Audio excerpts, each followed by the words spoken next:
Good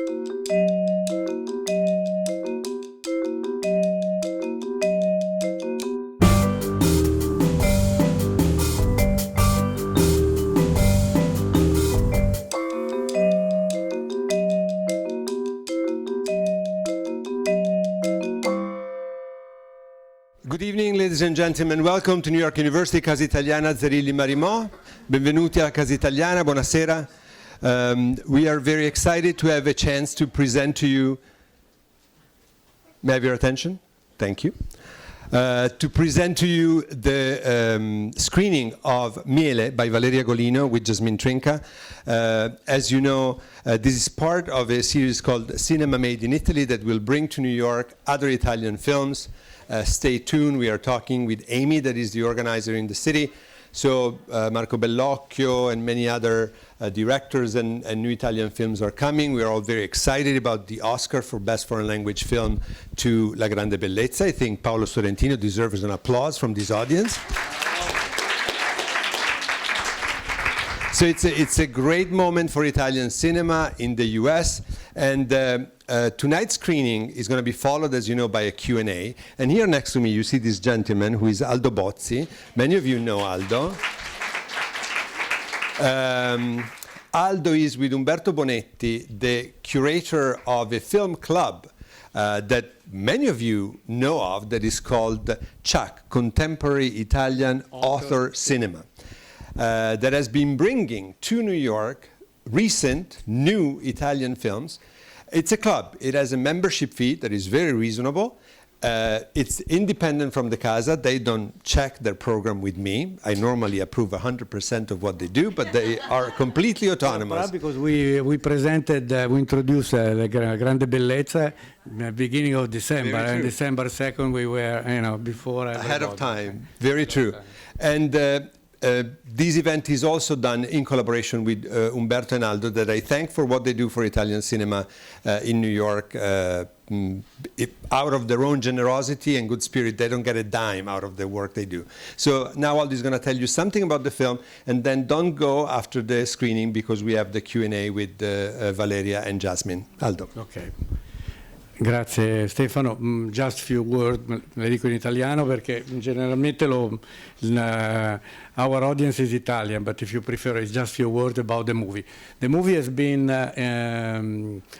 introduced at the Festival of Cannes last May in the section Un certain regard.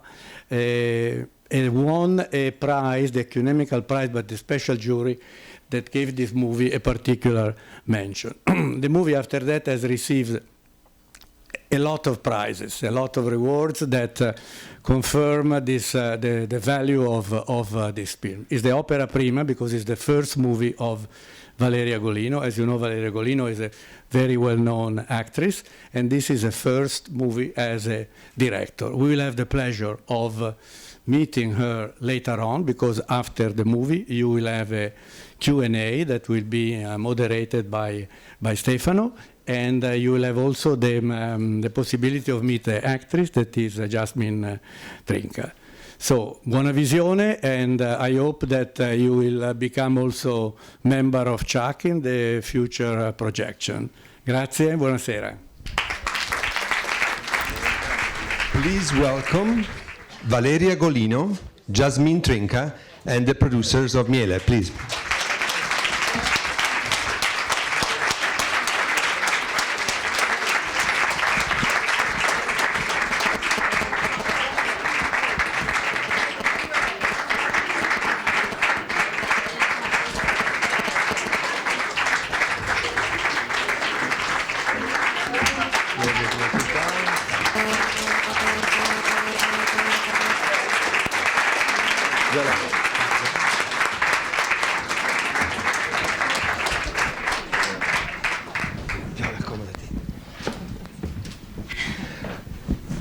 Welcome back, Valeria. Yes, thank you. And to everybody else in the group. I was very excited when they asked me to host this preview of Miele, because we actually talked about Miele before it had a title. before you finished doing it and before I saw it. So we had this sort of surreal dialogue on this very stage. Viola was seated there, and I think there was something wrong with your leg at that time. Yeah, just right? Yeah. And so we had this surreal discussion about something I had not seen and you had not finished. Yeah. And now we finally can talk about the completed film. And I saw it the first time last summer in Florence, and it blew me away. I talked about it with you, but I was not prepared for what I saw. And tonight I saw it for the second time, and it still blew me away. And the first thing I want to say is that when we talked about this film for the first time, we talked about it as a film about euthanasia and assisted suicide, and it's definitely at the center of the movie.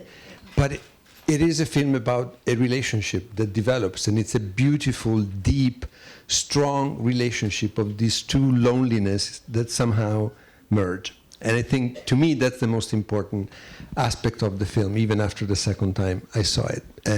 But first of all, I want to congratulate you after having seen the film. This is a great film. It makes us all very proud of Italian cinema. Thank you. Thank you very much. Thank you. And as we said, it's Valeria's directorial debut. So with the feature-length film, you did a short that took place in Naples, also before. Right before, yeah, right before starting this one, we did together. The Buona Onda, our little production company, did this short movie, which gave me, in a way, the courage of. It was really very, very important to have done that first little one, because probably I would have never have the courage to go to do something, in a way, very difficult for a first movie. At least that's how it looked, at the time. To choose a first movie, this. And how did the idea come about? We know it's vaguely based, freely inspired. No, yeah, to be truthful, not just vaguely inspired. It's based liberally, how you can say, based on a movie. On a book. On a book that I read while I was editing my short movie. Which definitely inspired me, and a lot of the things of the book are still in the movie. The main character did what she does, went to Mexico to buy barbiturics without having the prescription. There was an engineer. A lot of the movie is there. A lot of the book is in my movie. It changed, of course, when my co-writers and I start writing it. It changed. It got filtered by us, in a way, by our female perspective, whether we like it or not. I don't even like to talk about female or male, but somehow we were three women writing it. Valeria, what would you say is the major change that you added to the film? Well, compared to the book? I can give you examples. Of course, a million little things changed, no? But for example, in the book, the engineer, my romantic hero, the gentleman Carlo Grimaldi, didn't kill himself. You didn't never know what happened to him. For example, and he didn't choose to go away. He didn't choose to stop living by jumping out the window as he does. She gave him. In the book, he never had, let's call it, the poison. He never had it in his hands. She was the one to have the power. To give it to him. To give it to him or not to give it to him. While in my movie, he has it from the beginning, and she goes back to take it from him, and he always has it. So she is more and more worried about him staying alive or not. So the shift of powers, the power was completely shifted on her. And at the end, she gave it to him. but then we don't know if he does it or not. Okay. Well, this is completely changed in the. So there is more of an open end. She's more victim of his of the man's. She basically exactly is a power shift. That's all. That's all. It's a lot. It's a lot, especially It's a coming. lot. It's a power shift from the woman to the man, and it was decided by a team of 3 women that were writing the film. Well, the man is the one who wants to kill himself, yeah. And it seemed to me much more interesting if he had the possibility to do it from the beginning.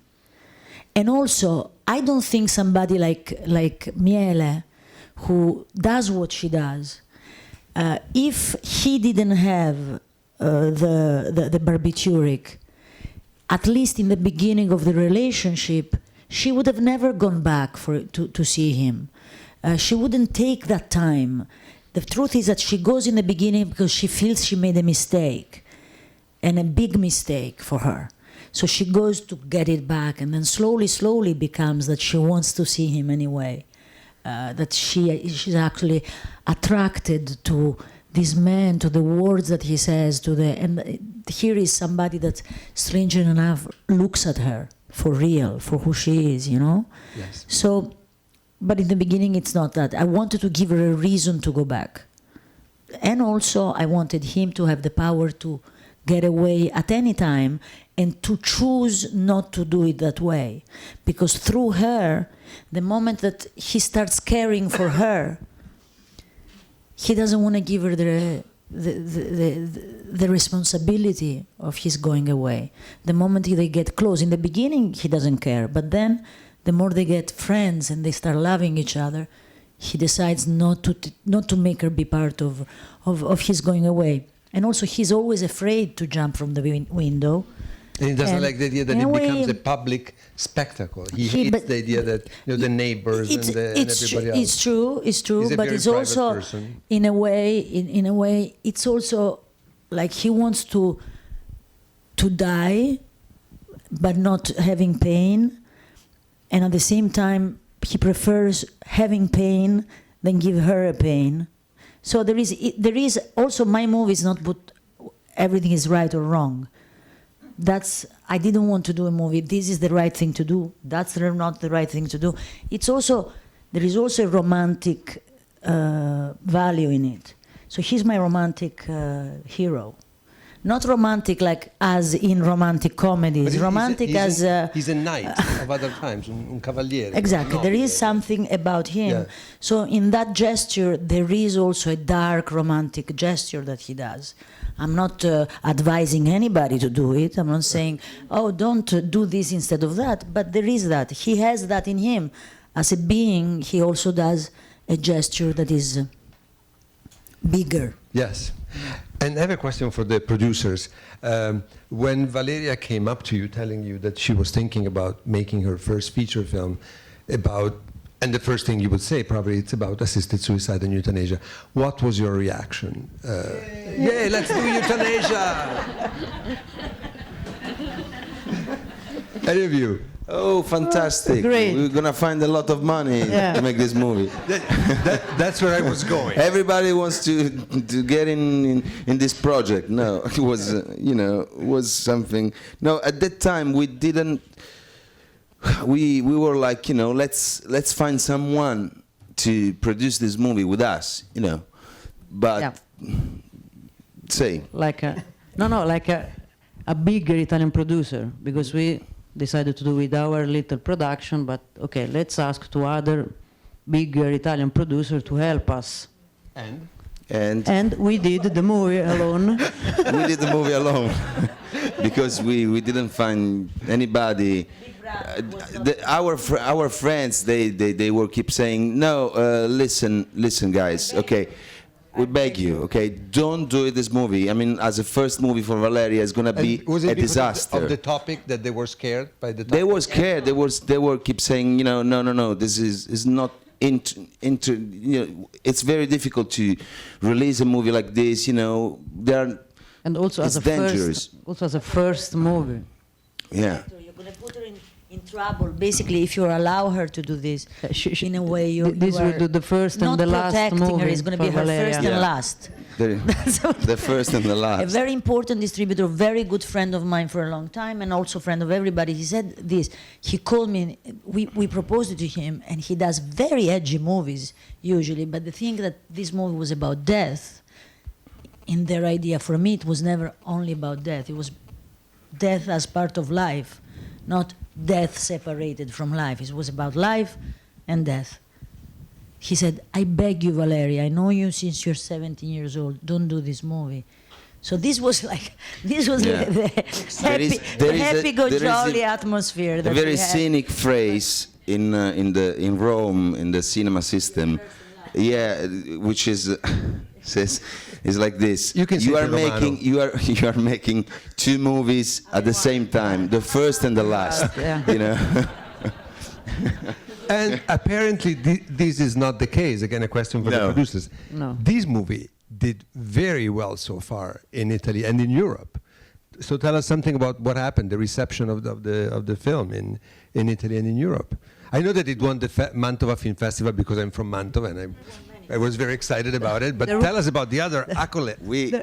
I mean, we're in America. We can say the truth. Nobody. There are journalists here. No. A few. No. No, At all. Not yet. not yet. No, the success is not about money. I mean, absolutely not. Let's say the truth. But even not a disaster because we got a break even. So 0-0, insomma. But Financially, no, yeah. but the movie, the movie was in Cannes. I mean, it was the first, important absolutely, thing yeah. for us, for Valeria as filmmaker, and also for us as a small producer. And we come si dice, abbiamo venduto, we sold the many movie in countries. like 15 countries. So this is very important. And all the critics, we had fantastic critics in all these countries. So and we have a new, very talented director. And this is very important. And the thing that I understand, because I'm an actor, is that if you really believe in, if you really want to make something in cinemas, especially, you have to do it, and you have to fight in this system if you really want. And this was an adventure, very, very full of Surprise. tricks and very Yeah, difficult. And also we decided to do the movie with a very small budget. This was the way to do it alone. Despite all the different locations, because there is Mexico, There's Mexico, there's Turkey. Istanbul, Yeah. Rome, Bologna, Florence. A very small budget. It was not them trying to make me make them a small movie. We were all agree. Actually, I was grateful to be able to do a movie with a small budget because that made me much freer in my choices. It didn't give me that responsibility of getting a lot of money, a little bit from people, from here, from there, but not a lot, a huge chunk. A little co-production with France. A little, everything little. Everything A is little co-production here, a little, but a little actress here. We're going to get to Jasmine in just 1 second. You're keeping her for Of course. Jasmine also, for Jasmine also is a comeback to Casa Italiana. She was here for the first time on occasion of One Open Roads several years ago. So the question for the producers is also for you. When they told you, when I imagine Valeria called you up and told you, do you want to be the angel of death? Not exactly. How was the phone call? How did it go? I think the very first meeting for this was 4 years ago. 3.5 Maybe during a fashion show. And During a fashion show. yes, because we are like Fashionable. fashion You're girls. beautiful, elegant. I mean, it makes perfect sense that you meet at a fashion show. We're not surprised. We were talking about euthanasia. No, no. So we were there. I used to have very long hair. Very proud of them. Yes, they were my my everything, my hair. No, and that day she asked me, would you cut your hair for me? And I answered, for you, sure. For you, everything, Valeria.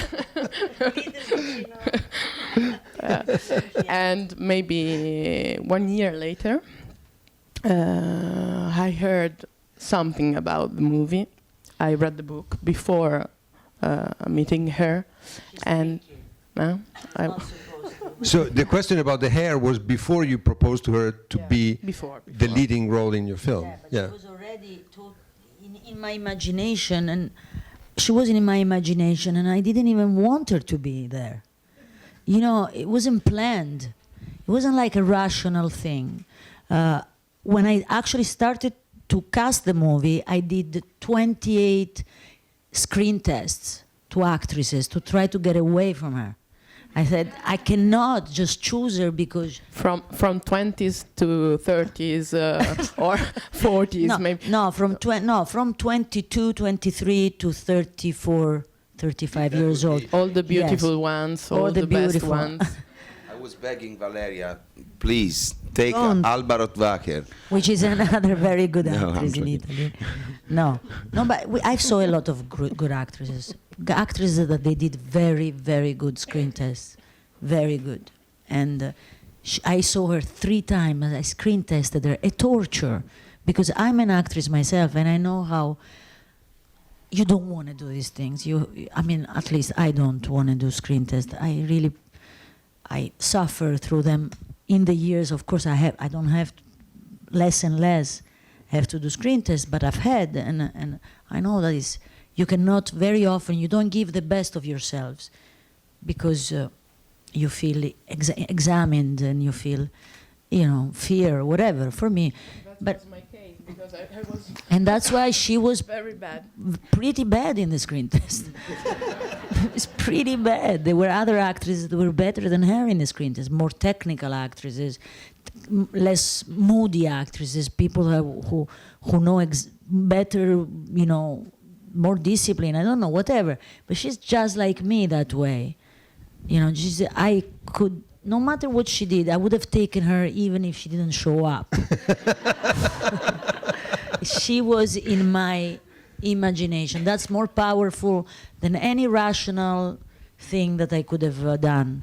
I learned a lot from that, how, finally, artistic choices very often are not on who's right and who's wrong. It's like finally, more powerfully so is who has entered that realm of your possibilities and that's what happened also with Carlo Cecchi, who is a fantastic actor. Who's a fantastic actor, but also not in the screen test. By principle, It was a disaster. By principle, A disaster. Valeria picks the worst auditions. screening test and offers them the role. I mean, there were actors that were more prepared, less reluctant.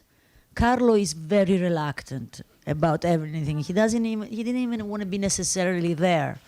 Again, I had to court him, and he's very He has a very snob. strange memory. He doesn't remember his lines ever. Nothing. You don't know why, because he does theater mostly. Exactly, he's a famous stage actor. He's And a in very stage, he does that. He's a director and actor in theater. He's an intellectual. He's a very sophisticated man, but he doesn't like cinema. He thinks it's rubbish. And so he was there as a favor somehow. But this way of him, of being, was very important for my movie. Because his character essence. is also That's reluctant. He doesn't want to be there. He doesn't want to be he's there. And also, he's so beautiful. And to me, that is very important. That way, she's so beautiful. And I think the way I film her, you can see how attached I am to that beauty. Beauty for me is I'm very, a servant. I love beautiful people. Beautiful can be many things. Yes, Like absolutely. nice nose or nice, is what you emanate, Nice teeth, as you can see in the beauty. It's But not Jasmine, about now- good teeth. It's about what you emanate. Jasmine, now pretend for a second that Valeria is not here. And Valeria, you go. No, I can't. And tell us something about Valeria as a director of actors. She is a very good actress in her own role, and she has done a lot of films with directors not only in Italy but in the States, France, in many places. How was working with her as a director, and how is working with the director-actress? I really think that the encounter with Valeria has been the lack of my life and the end of my career. No, because Okay. no, Duly noted. because now everything is much more difficult. Before her, I was there. I was trying to act, and with beautiful roles or classical, sometimes flat female roles. After Miele and after the experience with her, everything has changed for real. It's not a compliment or I mean, I've never felt so directed and at the same time so free, and I was never worried about me in this movie. Never. Too bad you could not. I don't hear like her answer myself. because I it don't was like beautiful. my. What? Io ho detto peccato Ruined non her abbia sentito la tua career. risposta, Just want to know, bellissimo. just because when you hear her, you think, oh, she's never. And she my just did career. a very end my career. It's like she just did a movie with Sean Penn and Javier Bardem as the Poverina. female lead. No, thanks to Female thanks to lead you. in a in a big American to say movie. So this. not end of her career. Not quite the end of her career. maybe in Italy. In Italy. Well, if you start, And probably the two of them are going to make probably a movie together this summer as couple. My, Are you going to my be- are you going producer to do that? / boyfriend with my actress / very good friend are going to play couple. But Are you going to be what the- are we going to do? are you going to be the director of their film? Unfortunately, no. Not yet. Not yet. And Jasmine, what is the title of the film in which you appear with Javier Bardem and Sean Penn? The gunman. The gunman. The Gunman. Yes, gunman. It is not an action movie. No. Sean told me, no. It's a romantic movie. That would be a great tagline. The Gunman. The with Gunman. Jasmine So, Trinca. It is not Sean an Penn, action not movie. an action the movie. Gunman. No. And Not I'm at sorry all. I'm monopolizing the Q&A. I'm aware of the fact that I'm a moderator. We have a full house here. And we are ready to take a few of your questions. For the people standing in the back there are 3 empty seats here and a little more room down this aisle if you want to come up. And in the meantime, we're going to take a couple of questions. Anybody?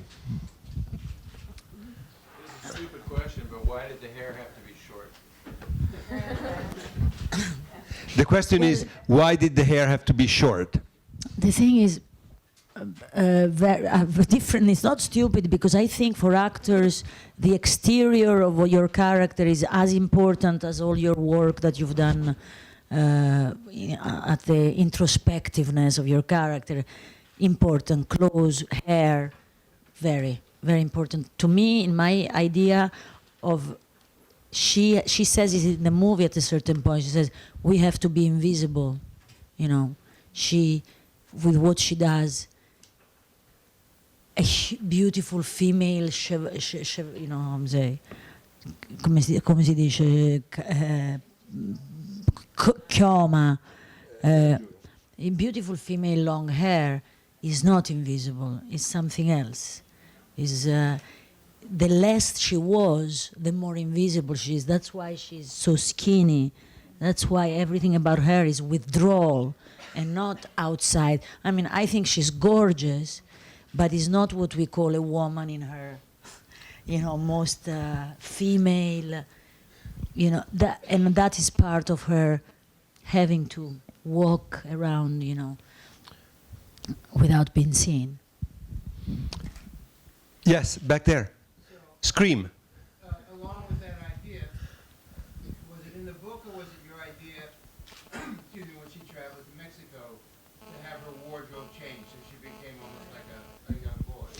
The question is, No, it was when not in the she book. goes to Mexico, she changes her wardrobe. Was it your idea to make it turn almost into a young boy when she goes to Mexico?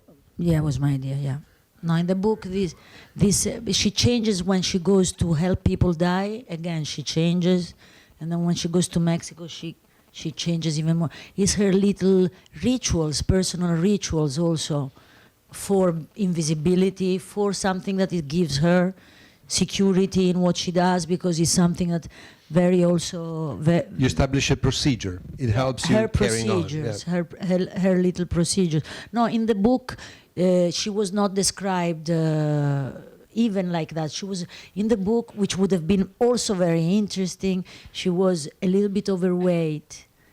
You know, she was described just a bit overweight, which it would have been interesting too. But for me, a woman that I don't know why she was like that, because a woman that swims every day in the cold sea, and she goes in a bicycle, and it doesn't quite, you know, because she's.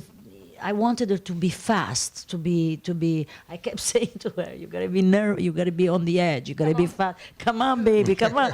And the first time that I saw her going on a bicycle, I said, "This is Alice in Wonderland. It's not my." I mean, she was so female. That first time we went to cut her hair, and then she came. And then she with left. my bicycle with a I basket. said, this is not gonna work, man. She's so. And the seat she for was my so daughter graceful. behind. So I was With her seat for her daughter, I was like, okay, forget it. This is like faster, more masculine, you know, that kind of thing. And she does have androgynous qualities in the skin. You decided to. But she was, you know, it looks like I made her totally. She was so ready, so ready. So she's such a good actor. It was not a big thing. It was like little input. The hair, a kind of pants, little things. She like she became that. It was not difficult, or she was not afraid of it, or she was so willing and so there already, you know, to do these things. It was a pleasure for me to see it happening, you know. Yes, the lady here in the second row. Well, you cannot get barbiturics without prescription. It's much harder. All these things started because I talked with the writer of the book, because 5 years ago he had read that there was in Mexico and in the border towns in Mexico, there was the Mexican police had started an inquiry on what was happening, why so many animal barbiturics were taken away.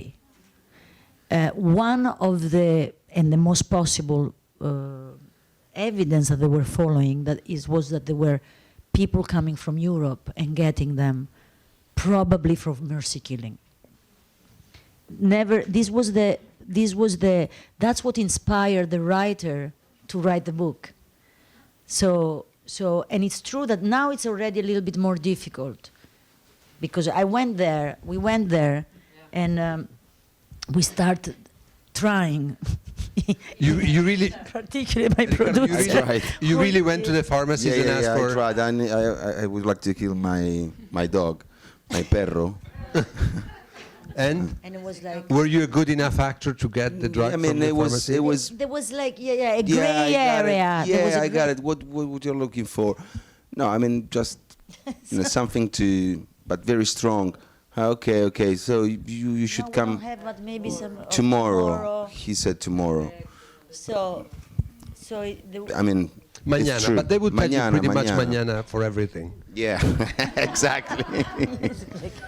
No. The same. For the rest was easier. Okay. But you know, exactly, now it's a little bit, it has changed a little bit, but in the same way that a lot of people told me, don't go to, I'm saying in the same realm as things are changing, don't go to shoot in Tijuana. Don't go to shoot in Tijuana. All my American friends, no, Tijuana is very dangerous, don't go to shoot in Tijuana.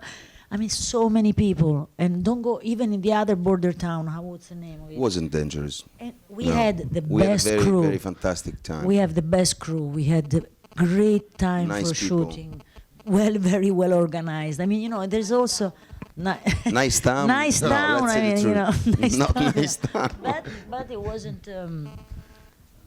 Yes, we have time for another couple of questions. Yes, the lady back there. In the story, you introduced the fact that something was wrong with her, that her health was compromised. Can you elaborate? The question is about the fact that Valeria at some point adds something regarding the poor health. She seems sick, Miele, and can you elaborate a little bit on that? What I try to do is to put attention in her that is psychosomatic. She's not. They tell her, "You're okay. You're okay. There's nothing wrong with you." But I wanted her to understand that, of course, this whatever she's doing was giving her some kind of stressful. You know, I'm not saying exactly panic attacks, but something that.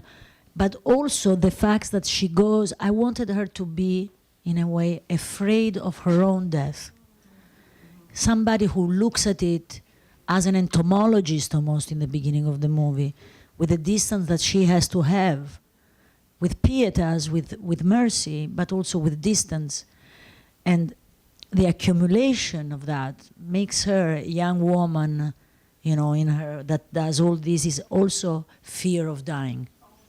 Her own fear of dying. The lady here in the front row. And how about the mother? Because you also say that the mother of Miele died 10 years before. Was that also like an insinuation that maybe she died of latent illness and that maybe that's why Miele started to do that? Well, I didn't want to say it because I didn't want to make psychological thing. I did it because of that. But in her dreams, her mama dying, suffering, because there is, he says to her, and your mama says, my mother died. Oh, did she suffer? Yes. Also, congratulations because it was an amazing movie and the actress was very Thank you. Yes, one last question. The lady here. Where was that shot on the sea, where her house was on the beach? Wonderful scene. It's a town very close to Rome, 20 minutes from Rome. Rome is 20 minutes from the sea. You know, very, very close to the sea. You don't see it from Rome, but it's very easy to go to the sea. And this little town is called Fregene, Maccarese, Ostia is all, you know, the little towns right there. And I'm afraid this is all the time we have. I'm sorry, because I couldn't As keep you going. know, there is a second screening after this. Thank you very, very, very much for staying for the Q&A. Aspetta che poi... Certo. Remember, the film opens on Friday at Lincoln Center. Please promise that you're going to post on Facebook, Twitter, Promise. call your friends and tell them to go see it. Yes. Very good. Thank you very, very to much. Viola Prestieri, Riccardo Scamarcio, Jasmine Grazie. Trinca and Valeria Golino.